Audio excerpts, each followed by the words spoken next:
Ever shelled out for a gym membership? Then watch Netflix with the membership card still in your wallet? We don't have a knowledge gap. We have an action gap. Today, we close it, one friction-busting micro move at a time. Welcome to Spark and Hustle, the show where ambitious women and men harness both drive and gentleness. Puneet and I know exactly how to bench press a barbell, batch cook veggies, and knock out my to-do list. Yet some days, I still scroll memes instead. Sounds familiar? Let's decode why knowing isn't doing and build a bridge you can cross every single day. Let's just talk about the psychology of stuck. Expectation versus reality. Our brains overvalue future motivation and undervalue current friction. Temporal discounting. Another one to think about is the ego depletion myth. Willpower is less a tank that empties and more a flashlight that needs directing. Cue more than routine, more than reward, trumps try harder. What's the takeaway from this? It's that you're not lazy, you're unequipped with the right levers. Now let's talk about the levers.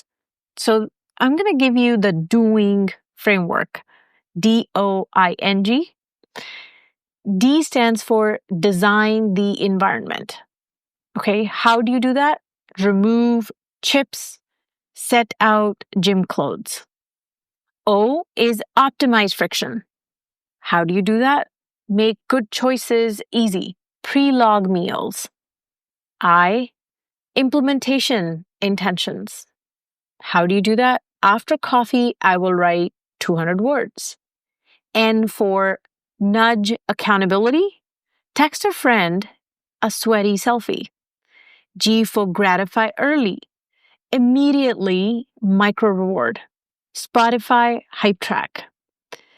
So there's a lot of ways you can tackle this differently. One of the ones that I heard a really good segment on recently by Hermosi was how do you optimize, right? Like house cleaners. If you are trying to do a side hustle or try to pick an activity that you want to see through all the way to mastery level, and then you need extra hours in the day, hire the cleaners, save time, buy the food already prepped.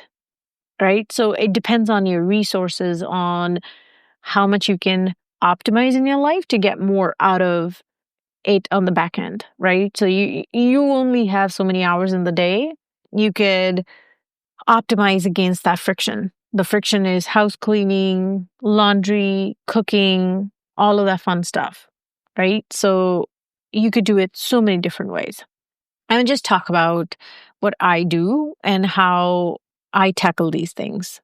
One of it is meal prep Sundays, right? We have to eat at least 2 times a day. Some of us eat more, less, snack, all that fun stuff. So depending on how much your eating requirements are, what I tend to do is I'll batch prep for a couple of hours on a Sunday, and then it just sets me up for success for the rest of the week. I don't meal cook everything, but I do have the basics ready. And then I do cook a little bit just to give me a head start during the week, but it's just mostly me setting me up for the rest of the week.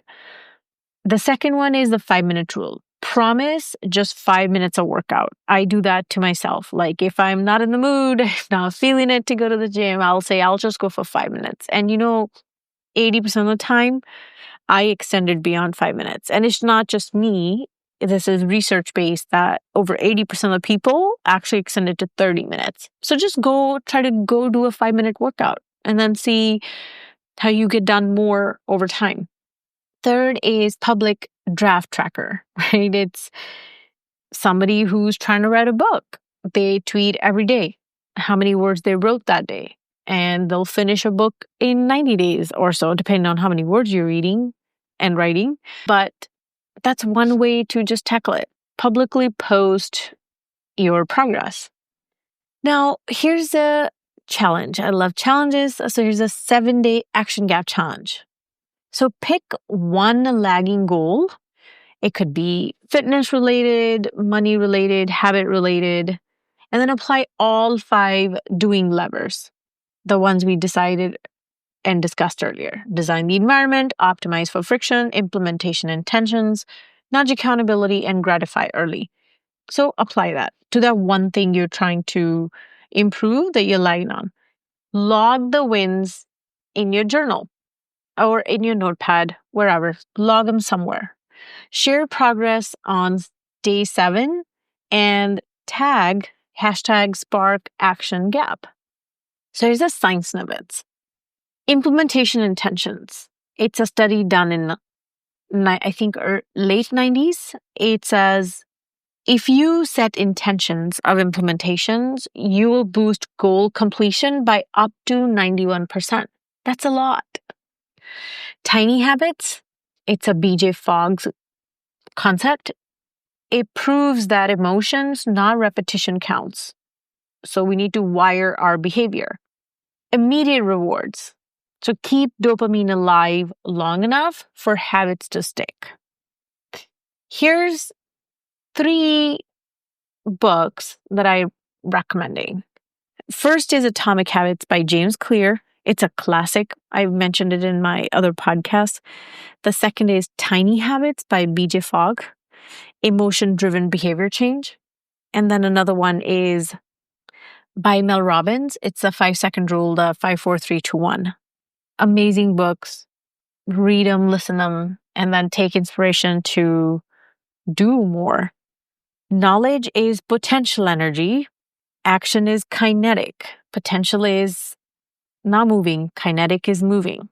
So screenshot this episode and share the one doing lever you'll pull tonight, tomorrow. Stay bold, stay soft, and keep going.